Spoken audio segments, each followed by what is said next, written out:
I'm Alex Bell, getting to the point and taking a deeper look at issues locally and throughout our state. Tonight, we're taking an intimate look at an effort to strike involuntary servitude from California's state constitution. So what does that mean? Well, it describes a person who works for another against their will through some form of coercion or imprisonment, regardless of pay. Like the U.S.'s 13th Amendment, California is one of the 20 states where involuntary servitude is allowed as criminal punishment. ABC 10's Van Tu joins me now with the effort that is underway to change this law. Yeah, Alex, and it is a movement that is gaining steam across the country. Now, Colorado was the first to do so in 2018, and Californians could see this question on the November ballot if it clears the legislature. Now, advocates who want to abolish involuntary servitude say it is slavery by another name and flies in the face of rehabilitation. So I sat down with the man who wrote this bill to change this law, and he wrote it behind bars. And now released from prison, he is determined not only to right wrongs through education, but he says the state constitutions as well. You heard me, Nat? I said, I love how you always learning something new. If you had asked Samuel Brown 24 years ago if this were the life he'd be living as a father, Thank you, baby. a husband, I love you. Love you too. and a community activist with 3 college degrees, he would probably say, no way. I've done a great deal of maturing. Because back then, when he was a high school graduate set to attend Sacramento State University, Then I derailed it he instead was facing 2 life sentences, for the crime of attempted murder. convicted and entering California's prison system in 1997. I lost respect for education prior to going to prison. I didn't see how education was going to extract me from my immediate surroundings. But Brown, now among 37 students who have graduated from Cal State Los Angeles' Prison BA initiative, I rekindled my love for education. earning a bachelor's degree in communications last October, Education is a powerful transformative tool. all while incarcerated at the maximum security state prison in Lancaster. The program aimed at reducing recidivism was born at Cal State LA's Center for Engagement, Service, and the Public Good in 2016.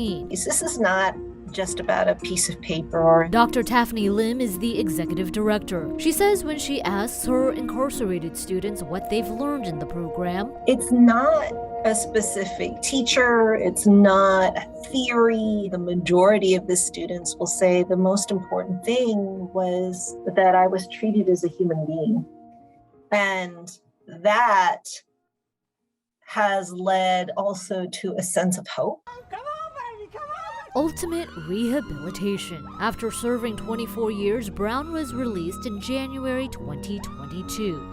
But getting home, he says, was a battle. Inside the prison system is forced labor over rehabilitation. Brown says despite his work developing emotional literacy programs for fellow inmates, good behavior, and thousands of hours of self-help programming, his chance of release was predicated on his labor. You know, prison is the modern day plantation, and a 115 or 128 is the equivalent of the modern day whip. Brown is referring to forms added to inmate central files for misconduct and violating rules. He explains it this way from his most recent experience as a hospital janitor at the state prison in Lancaster. I was required to be on the front line when COVID-19 hit. It's where the first California inmate tested positive for the virus. Brown said his job required him to clean infected areas of the jail. It's one of the higher paying jobs. I made 75 cents an hour, right, fighting COVID and cleaning feces off the wall and urine and blood, and this was my job. With little known about the virus at the time and his risk with asthma, Brown says he told his supervisors he couldn't come in every day, but they say doing so would result in a 115. Brown says he was soon scheduled to appear before the Board of Parole. I couldn't survive that, so I had no choice but to do the work that they wanted me to do and continue to put my life on the line fighting COVID-19, even though I felt afraid for my own life.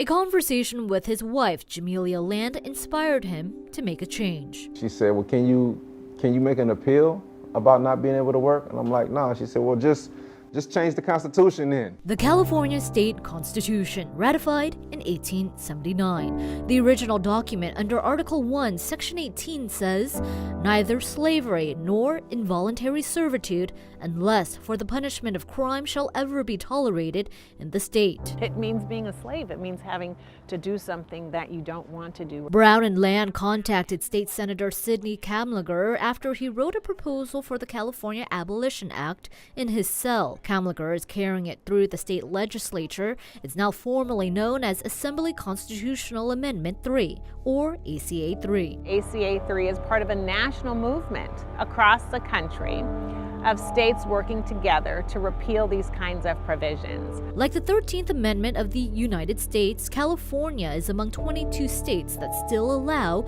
involuntary servitude on its books, and the latest trying to change it. We should not be saying it's okay to have slaves, to have forced labor. We have a very dark history for many ethnic groups who've been subjected to involuntary servitude, and I just think it's time for us to stand up and say no.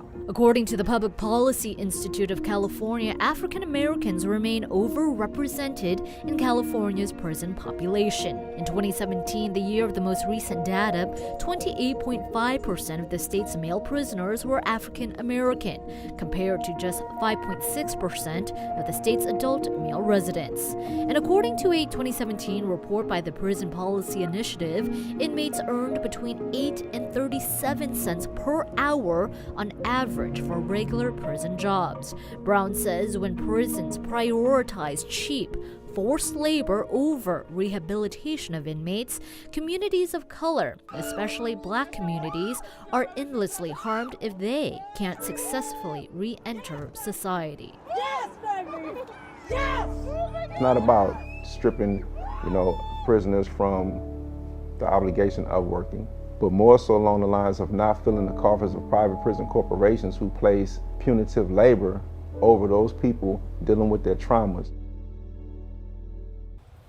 Now, ACA 3 is up for a hearing before the state Senate tomorrow, and if passed, it would be placed on the ballot in 2020 for all California voters to either approve it or reject it, Alex. And I do want to ask you, how is the state prison system responding to Samuel Brown's wanting to change this law? Okay, that would be the California Department of Correction and Rehabilitation, CDCR. So, rehabilitation is in their mission statement. It's in their name. However, CDCR declined to comment on this topic. However, a legislative analysis of this bill doesn't have any opposition arguments on file. However, it notes that CDCR is concerned that there would be billions of dollars in costs if they would be required to pay inmates a minimum wage. However, this analysis says that these fiscal impacts cannot be known without the litigation. So it's still very unclear, Alex.